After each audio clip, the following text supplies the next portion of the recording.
Hello hi नमस्ते भल था समस्ते जय जगन्नाथ। आज हूँ बैशाख पूर्णिमा जे कि आज आम गाँव माँ जेनामणि आज जन्मवार्षिक उत्सव आउ किए पचार बुझे आस नहीं रुह टे रही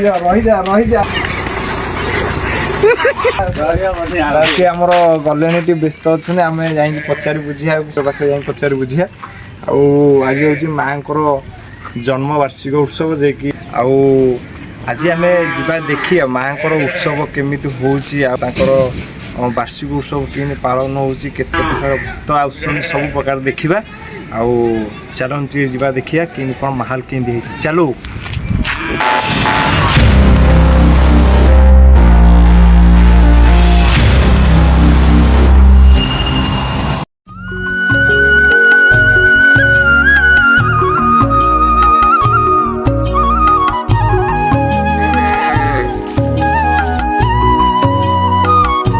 फाइनाली माँ को पाखे पहुँचा किसी समय लगे पहुँचू कौन पहुँचलु बा चलो।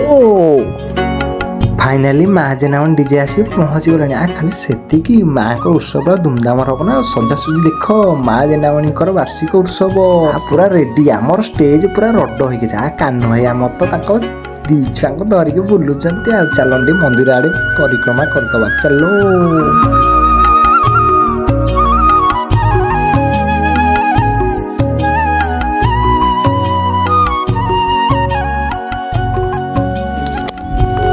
फाइनाली आम आसिक पहुँची गलु माँ जेनामणि पाखे आम माँ जेनामणि धूमधाम पूरा रोसे चली भक्त मान भोजन आरंभ चली आमर भाई आसिक पहुँच जाइए रोषियार बहुत आमर पूजारी जे कि आम पूजारी लगे जे कहिया भूल गला सरी पूजारी आम लगे चलती पचारि बुझिया कौटू आसते वर्षर अभिज्ञता रही पचारि बुझिया चलो चलो। अच्छा आमर पूजारी भाई आसिक आम पाखे पहुँची जाइए किसी पचारि बुझिया अच्छा भाई आपण नाटा टे कहतु। मो ना सर्वेश्वर राउत। आपण घरटा आम घर छाटिया छाटिया आपण ये केते वर्षकर अभिज्ञता रही ठीक मुझे आसले 20 वर्ष पाखापाखि 20 वर्ष पाखापाखि आठी आसी जो माँ जेनामणि आज उत्सव चली आमर वार्षिक उत्सव चली उपलक्षे आज गोटे भक्त मान गोटे भोजन आरंभ हो जोटा कि आप पूजारी हिसाब से आसुँच। अच्छा कि लगुच आमर ये आसिक जो एत बड़ आयोजन चली खुशी बास चली माँ उत्सव आज भोजन आज एत बड़ आयोजन चली केमती लगुच आपको कहूँ। माँ को उत्साह माँ को कम करने भारी उत्साह लगुच। आम मजूरी आसलु ठाकुर कम आसु 10-20 वर्ष आज की आसुचु ये ठाकुर कम चलती लोक हजार हजार लोग खाई चली चलती संस्था बंची अच्छा जाओ आज माँ बहुत कृतिकलाप अच्छी। अच्छा आ माँ डाकिले भी कर भक्त मान मनस्कामना पूर्ण कर सब भल आपण मैंने आसतु किसी दुख जनातु माँ को। धन्यवाद जे कि आमर पूजारी भाई को छाटिया बहुत बहुत भल लगे जे कि किसी भल कथा कहले आपण मैंने भी देखु आहरी किसी नुआ नुआ हवा को जाऊँच कि हम देखिए राति आहरी धमाल हम आपण मैंने फास्ट लास्ट वीडियो देखु केमी हूँ केमती लगुच वीडियो कमेंट माध्यम जनइबे चलो देखिए चलो।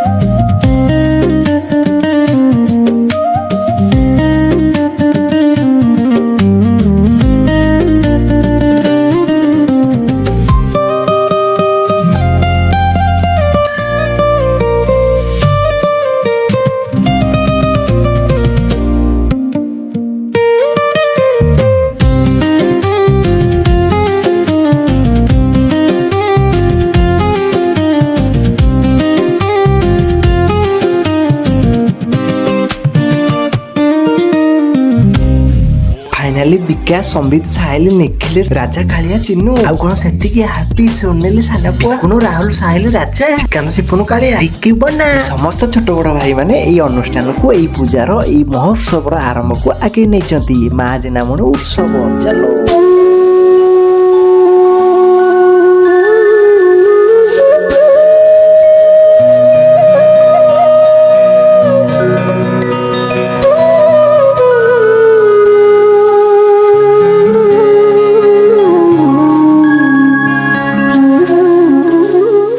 छोट छोट कुनी कलाकार माने आम ग्रहण आसी पहुँची गले बहुत खुशी कथा आमर छोट छोट कुनी कलाकार माने आमर संस्कृति को बजाई रखिछंती आउ आगे रखिछंती आगु भी आगे नेबे एबे चलंतु देखिबा से छोट छोट कुनी कलाकार सांस्कृतिक कार्यक्रम हेले आम राधिका माई कुआडे गला पाउन त एठी आम राधिका माई हाउ फाइनाली पिला मानकर सजासजी सरला पर एबे मांकर पूजा हबो मांकर पूजा हो साइला पर आरती नियाबो आरती निया साइला पर एबे सांस्कृतिक कार्यक्रम आरंभ चलंतु देखिबा चलो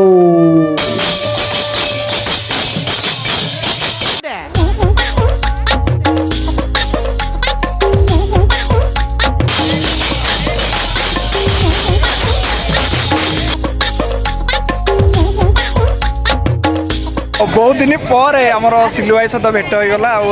यथाशीघ्र आसी पहुँची गले आम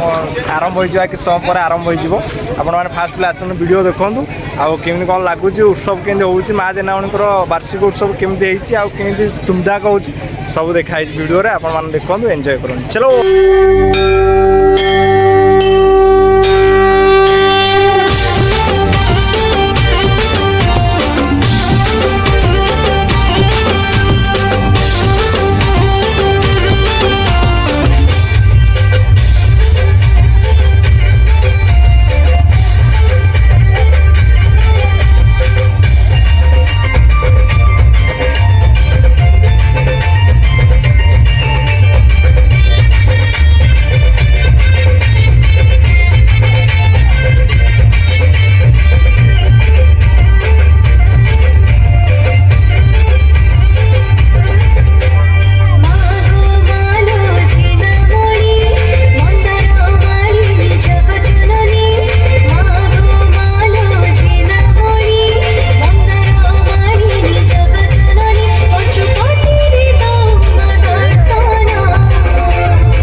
आ सारिनी म प्रोग्राम अच्छी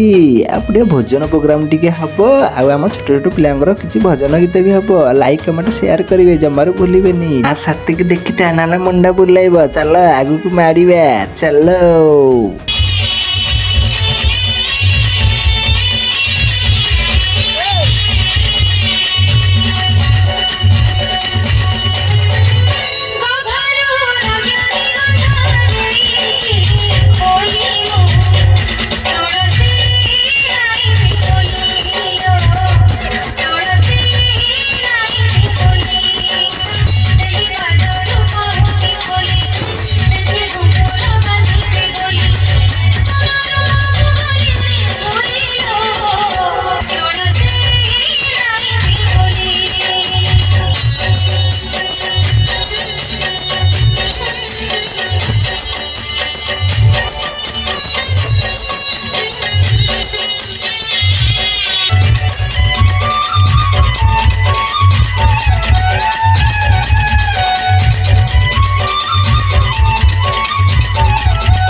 Chando